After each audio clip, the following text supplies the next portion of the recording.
gayong mabigat ang pasan, ay kay Jesus maglapitan upang kayo'y masiyahan. Alleluia, alleluia, alleluia, alleluia.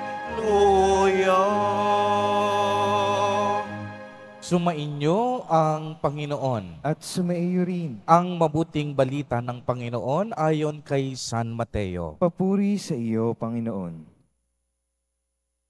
Noong panahong iyon, sinabi ni Jesus, "Lumapit kayo sa akin, kayong lahat na napapagal at nabibigatan sa inyong pasanin, at kayo'y pagpapahingahin ko. Pasanin ninyo ang aking pamatok at mag-aral kayo sa akin. Ako'y maamo at mababang loob, at makasusumpong kayo ng kapahingahan para sa inyong kaluluwa, sapagkat maginhawang dalhin ang aking pamatok at magaan ang pasaning ibibigay ko sa inyo." Ang mabuting balita ng Panginoon. Pinupuri ka namin, Panginoong Hesukristo. Magsiupo muna tayong lahat. Magandang umaga po sa inyong lahat, mga kapatid kay Kristo. Sa lahat po ng ating mga taga-subaybay sa iba't ibang online platforms at sa lahat ng ating mga kadiboto sa iba't ibang panig ng Pilipinas at maging sa buong mundo kung saan tayo ay naaabot ngayon ng ating live streaming. Mapayapang umaga din po sa inyong lahat. Purihin at dakilain natin ang ating Panginoon, ang mahal na poong Jesus Nazareno. Mga kapatid kay Kristo at mga kadiboto, malugod po namin kayong tinatanggap sa Basilica Minor at Pambansang Dambana ni Jesus Nazareno. Pagod na po ba kayo sa bigat at lalim ng inyong mga dinadala? Ang hindi matapos na problema sa inyong pamilya, sa inyong sarili, sa inyong kaibigan, at sa inyong mga kamag-anak, sa mga pagsubok na mabibigat at tila baga wala ng katapusan, sa mga panahong ang mga pangako ay nasira at patuloy na nasisira dahil sa patong-patong na suliranin. Pagod na po ba kayo sa paggising sa umaga? Pagod na po ba kayo at hindi mapakali sa dami ng inyong dinadala? Pagod na ba kayo dahil sa kahit anong pagsusumikap na inyong ginagawa ay wala pa ring nangyayari sa inyong buhay?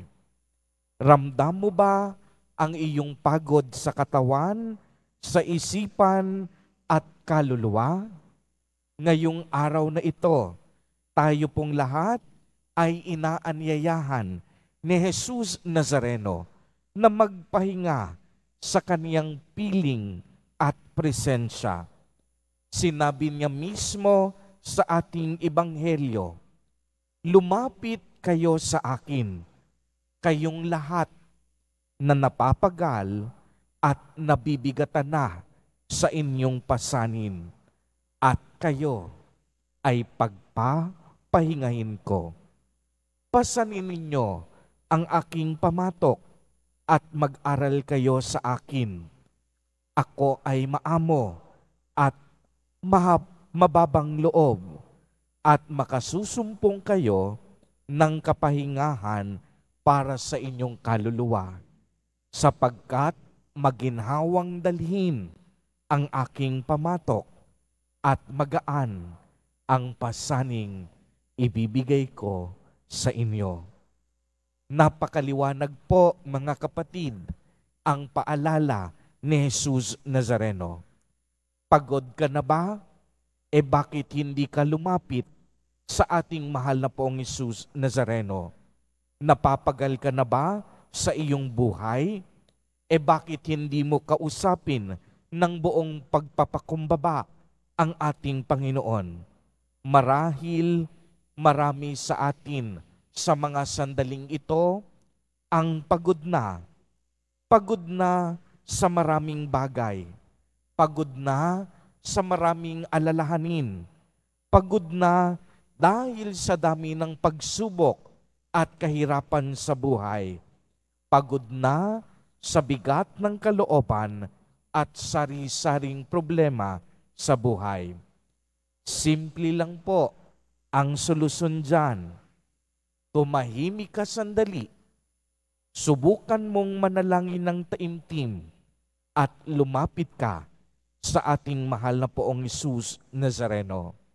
Sa Kanya mo idulog ang lahat ng iyong alalahanin at pinagdaraanan. Siguradong pakikinggan kaniya, sapagkat kaginhawahan ang bunga ng ating paglapit sa Kanya. Tinatawag tayo ni Jesus sa gitna ng pagod ng ating kaluluwa. Lumapit tayo sa Kanya.